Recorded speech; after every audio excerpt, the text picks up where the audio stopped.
What if your instincts aren't actually yours? What if the speed of light isn't just a law of physics, but a limit? And what if the Big Bang wasn't the beginning, but the moment something switched on? These ideas sound insane, but they're being taken seriously by physicists, and strangely, some of the oldest civilizations ever recorded describe something eerily similar. When you put those pieces together, you get a theory that's hard to ignore. Before we get to the physics, consider something you've never been asked to question. A newborn baby emerges into the world having never taken a breath, never felt hunger, never opened its eyes. And yet, within seconds, it knows exactly how to cry, how to grip, how to feed. It didn't learn any of that. It arrived with it already installed. A spider that has never seen a web, raised in complete isolation from birth, will construct one with architectural precision the first time it tries. The geometry is perfect, the structural logic is sound, the behavior is fully formed before any experience could have shaped it. A turtle hatchling breaks out of sand it has been buried in since before consciousness, and immediately, without hesitation, without error, orients toward an ocean it cannot yet see. The instruction was already there before the world began. Science calls this innate behavior, and explains it as genetic encoding. But that explanation just moves the question back one level. How did behavior this complex, this precise, this immediately executable, get written into biology with such perfect accuracy before a single experience could have shaped it? In simulation terms, the answer is immediate. It wasn't evolved through millions of years of trial and error. It was written in before initialization. Instinct is the preloaded behavior script running at startup before the character has had time to learn anything from the environment it has been placed in. And here is the part that should unsettle you. Some human instincts follow the same pattern. Fear of the dark, tribal loyalty, the compulsion toward hierarchy and status. These behaviors persist across every culture, every era, every level of education and civilization. They were never taught, they were never learned. They arrived pre-installed, exactly as you would expect if someone had decided in advance how this particular character type was going to behave. Now look at the world those instincts were loaded into. The Fibonacci sequence is a simple mathematical pattern where each number is the sum of the two before it. 1, 1, 2, 3, 5, 8, 13, 21. Unremarkable on paper, except that this precise sequence governs the spiral of a nautilus shell, the arrangement of seeds in a sunflower, the branching of trees, the curl of a breaking wave, the shape of a hurricane, and the spiral arms of a galaxy. The same mathematical pattern, executing across systems with no connection to each other, at scales ranging from a shell on a beach to a structure 100,000 light years across. That is not convergent evolution. That is not coincidence. That is a repeated pattern running consistently across the entire rendered environment. That is what code does. Now look up. The moon is exactly 400 times smaller than the sun. The sun is exactly 400 times further away from the Earth than the moon. The result is that during a total solar eclipse, the moon fits over the sun with a precision so exact that it blocks the disk completely, while leaving the corona perfectly visible around the edges. Not approximately, not roughly, perfectly, like a lens placed in the sky with deliberate intent. No other planet in our solar system experiences this. Mars has 2 moons, both too small. Jupiter's moons are the wrong size and distance. Earth is the only planet where this perfect alignment occurs. And it happens to be the only planet we know of with conscious observers sophisticated enough to look up, measure it, and ask why. The mathematical probability of this occurring by random chance is effectively 0. In simulation terms, it reads as something else entirely. A signature. A detail placed in the environment by whoever designed it. Too precise to be accidental. Too specific to be coincidence. Positioned in the sky of the one planet where someone would eventually be capable of noticing it. Photosynthesis converts sunlight into chemical energy at an efficiency rate that exceeds anything human engineering has ever produced, operating through a quantum mechanical process so precise that for decades scientists refused to believe biology could achieve it. DNA stores more information per cubic millimeter than any human storage medium ever built, in a 4-letter code that self-replicates, self-repairs, and has been running without critical failure for billions of years. The orbital mechanics of our solar system are stable to a degree that required the gravitational constant, the mass of the Sun, and the distance of each planet to be calibrated with a precision that varies by less than 1 part in 10 to the 60th power. Everything works. Not approximately, not adequately, with a precision that has no satisfactory explanation within a framework of random natural processes, unless the precision was specified in advance. And then there is the speed of light, 186,000 miles per second, constant, universal, and absolute. Nothing in the known universe can exceed it. Not matter, not energy, not information. Physics treats this as a fundamental law of nature, without a satisfying explanation for why such a law should exist, or why it sits at that precise value rather than any other. In computing terms, a maximum data transfer rate is not a law. It is a constraint, a processing limit built into the system to prevent it from breaking down under load. The speed of light functions exactly as you would expect a system-wide processing limit to function. It applies universally, without exception, across every interaction in the entire rendered environment. Not because nature selected for it, because it was set at initialization and cannot be exceeded without the system failing. Einstein called it the cosmic speed limit. He never explained why it exists. Neither has anyone since. Consider what the Big Bang actually describes when you strip away the language designed to make it feel like a natural event. At a single dimensionless point, smaller than anything that can be measured, containing no space, no time, no matter, and no energy, everything simultaneously appeared. All matter, all energy, all 4 fundamental forces, all the laws of physics, every constant, every parameter, every rule governing how reality would operate for the next 13 billion years, present and active from the first instant of existence. Not gradually, not sequentially, simultaneously, fully formed, precisely calibrated, immediately operational.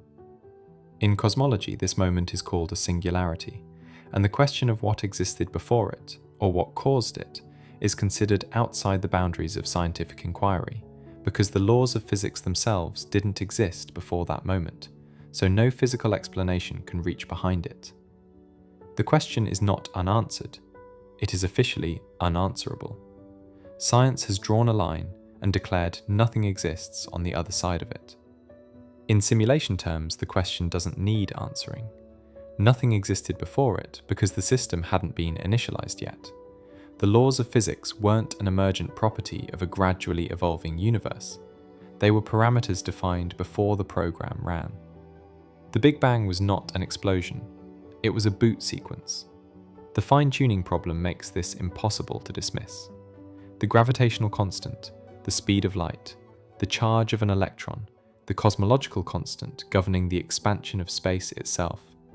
Every one of these values is calibrated to a precision of dozens of decimal places.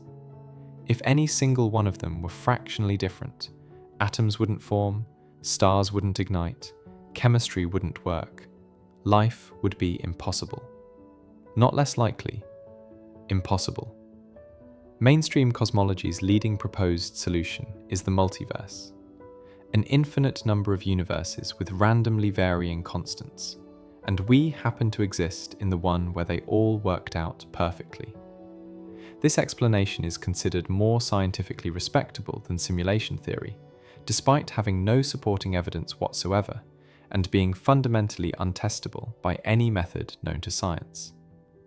The question worth sitting with is why an untestable infinite universe hypothesis is mainstream, and a testable computational hypothesis is fringe. That asymmetry doesn't happen by accident. Here is something that should permanently reframe what you think you know about the reality you're experiencing right now. The human eye perceives roughly 0.0035% of the electromagnetic spectrum. That is the entirety of what you call visible reality. Everything else, radio waves, microwaves, infrared radiation, ultraviolet light, X-rays, gamma rays, exists and interacts with physical matter constantly, passing through walls, through your body, through the air around you at this exact moment, and you perceive none of it. You had to invent instruments to detect it, precisely because your built-in sensors don't reach there. Bees navigate by ultraviolet patterns on flower petals that are completely invisible to human eyes. Entire visual information systems, landing guides, signals, navigational maps, existing in the same physical space you occupy right now, that you are constitutionally incapable of perceiving. Pit vipers see infrared heat as a complete parallel visual field, a second layer of reality overlaid on the first. Sharks detect electromagnetic fields as a sensory experience as vivid and immediate as sight. Dogs perceive smell with such resolution that they can detect who was in a room hours ago with the same clarity you can see who is in a room now. Every one of these species is accessing a different rendering of the same underlying reality. Different sensory parameters, producing entirely different experiential worlds from identical source data. In simulation terms, this is exactly what you would expect. The full dataset exists. Each entity is granted access to the portion of it relevant to their designated function. Humans are rendered a specific slice, a narrow band. The rest of the data is there, active, present, interacting with the environment constantly. We simply don't have the access credentials to perceive it. The most uncomfortable implication of this is what it suggests about the upper boundary of human perception. If our sensory parameters are fixed by design rather than by evolutionary limitation, then the question of what exists beyond those parameters isn't a question about the physical world. It's a question about who set the limits, and why they were set where they were. Here is where the timeline stops making sense entirely. The Vedic tradition of ancient India, conservatively dated to at least 5,000 years ago, describes physical reality using a single Sanskrit word, Maya. Not illusion. That translation is deliberately reductive. Maya means something constructed, a projected appearance that requires a source outside itself to exist. They were not writing poetry. They were making a precise technical claim about the nature of reality, 3,000 years before the instruments existed to test it. Plato wrote in the 4th century BC that everything we perceive is shadows on a wall. The actual world exists behind us, unseen, inaccessible. One sentence, treated as philosophy for 2,000 years. Quantum mechanics suggests he was writing a technical manual. But the most difficult case to explain away is this. The Eye of Horus, one of the most sacred symbols in ancient Egyptian iconography, is not abstract. When overlaid on a cross-section of the human brain, the correspondence is anatomically precise. The thalamus, the corpus callosum, the pineal gland, each component of the symbol maps exactly to a structure at the geometric center of the mind. The Egyptians were drawing the interior of the human brain with anatomical accuracy thousands of years before dissection, before neuroscience, before any instrument capable of imaging what exists inside a living skull. They knew what was in there, they considered it sacred, and they encoded that knowledge into a symbol so prominent, so repeated, so deliberately preserved across thousands of years of Egyptian civilization that it could not be accidentally overlooked. The question isn't how they knew. The question is what they understood about those structures that we still don't, and why that understanding was never passed forward. Across every major ancient tradition, separated by thousands of miles and thousands of years, the same conclusion appears. Reality is constructed. Consciousness generates it. And at the center of the human mind sits the instrument through which that construction can be perceived, or perhaps accessed. That is not a coincidence. That is a pattern. And patterns in a simulation are never accidental. In 2013, physicists demonstrated mathematically that a simulated universe would leave a specific detectable signature in high-energy cosmic rays. The signature matched observed data. The paper was published, noted briefly, and never discussed again. In 2022, the Nobel Prize in Physics was awarded for experiments that confirmed something the committee's own announcement struggled to frame. The results rule out any model of reality in which physical properties exist independently of observation. The highest prize in science was given for proving that reality doesn't fully exist until something looks at it. It was reported for one news cycle. Then the conversation moved on. John Archibald Wheeler spent a lifetime at the frontier of physics alongside Einstein, coined the term black hole, and contributed to the Manhattan Project. His final conclusion after decades at the edge of human knowledge was 3 words: it from bit, matter from information. The universe is not physical at its foundation, it is computational. He died in 2008.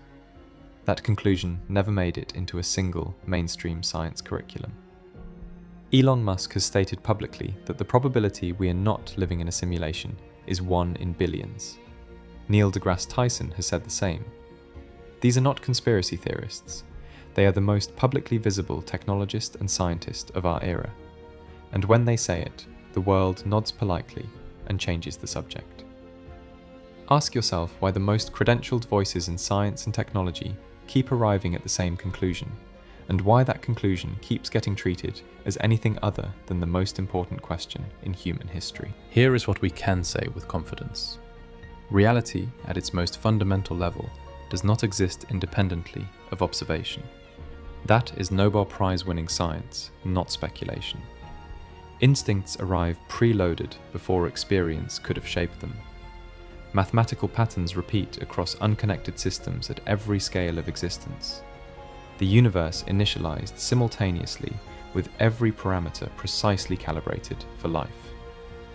Human perception is locked to a narrow band of a vastly larger dataset, and the oldest civilizations on Earth described all of this in language so precise it reads like technical documentation, thousands of years before the instruments existed to verify it.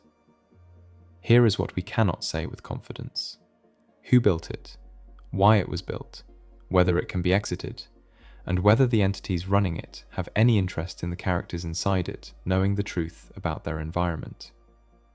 What we can say is that a population which understands reality as a construct is a population that questions the rules of that construct. It asks who wrote them. It asks whether they can be rewritten. It asks what exists outside the rendered environment it has been placed inside. That is a population that is very difficult to manage. The case file is open. The evidence is in the journals, in the ancient texts, in the Nobel Prize announcements that nobody followed to their conclusion. The question was never whether we live in a simulation. The question is whether you were ever supposed to find out.